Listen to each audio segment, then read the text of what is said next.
তো গাইস, তৈরি হয়ে গেল আমার লাউ দিয়ে ইলিশ মাছ দিয়ে রান্না।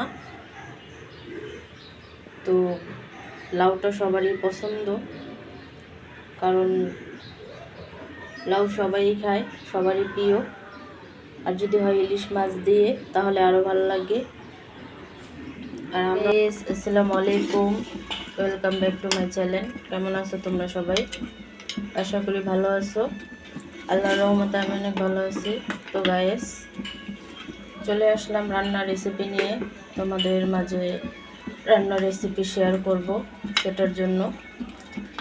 তো গাইস, আজকে কী রান্না করব সেটাই দেখানোর জন্য। তো গাইস, এখানে গরুর মাংস আছে রান্না, আর কী তরকারি রান্না করব সেটাই শেয়ার করব তোমাদের সাথে। তো ভিডিওটি দেখতে থাকো।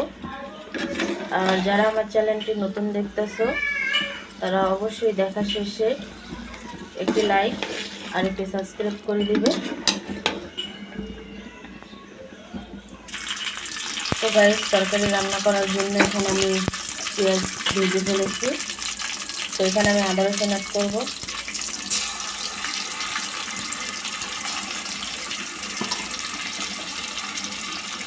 তো আদা রসুনটাকে একটু ভেজে নেব। তো গাইস, এখানে আমি ইলিশ মাছ আর লাউ রান্না করব। তার জন্য মশলা একটু হালকা দিব, কারণ লাউ একটু হালকা মশলা দিলে ভালো হয়। তো হলদি মরিচ আর ধনিয়ার ফাঁকি আমি দিয়ে দিচ্ছি, আর দিয়ে দিচ্ছি লবণ, দিয়ে দিচ্ছি কাঁচামরিচ। একটু ভালো করে কষিয়ে নেব মশলাটা। তো গাইস, এখানে মশলাটা কষানো হয়ে গেছে। এখানে আমি মাছ অ্যাড করছি, মাছগুলো আমি কষিয়ে নেব।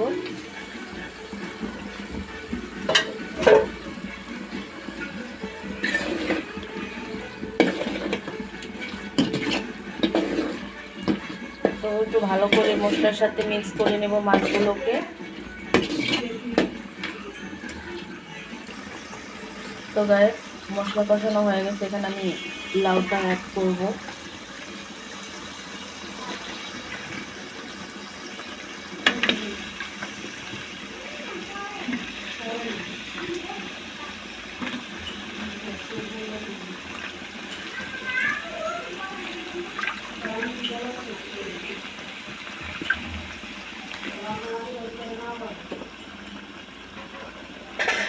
তো লাউটাকে এখন আমি মশলার সাথে মিক্স করে নেব।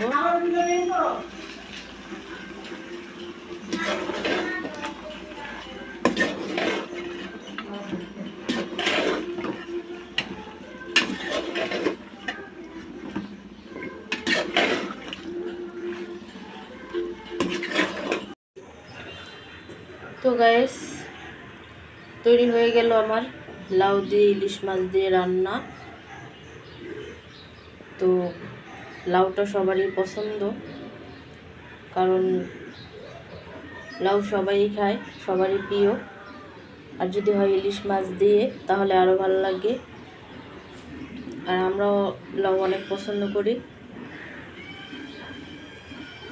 তো গাইস, আজকের ভিডিওটি কেমন লাগছে আর আজকের রেসিপিটি কেমন হয়েছে অবশ্যই কমেন্টে জানাবে। আর তোমরা যারা আমার চ্যানেলটি নতুন দেখতেছো তারা অবশ্যই দেখা শেষে একটি লাইক আর একটি কমেন্ট করে দিবে, আর আরেকটি সাবস্ক্রাইব করে দিবে। পাশে থাকা বেল আইকনটি বাজিয়ে দিবে, তাহলে নতুন ভিডিও ছাড়ার সাথে সাথে নোটিফিকেশন চলে যাবে। কারণ তোমাদের লাইকেই অনেকটা আগে বাড়ি, সাপোর্ট পাই। তো অন্য কোনো রেসিপি নিয়ে আবার চলে আসবো। আজকে এই পর্যন্তই। আল্লাহ হাফেজ।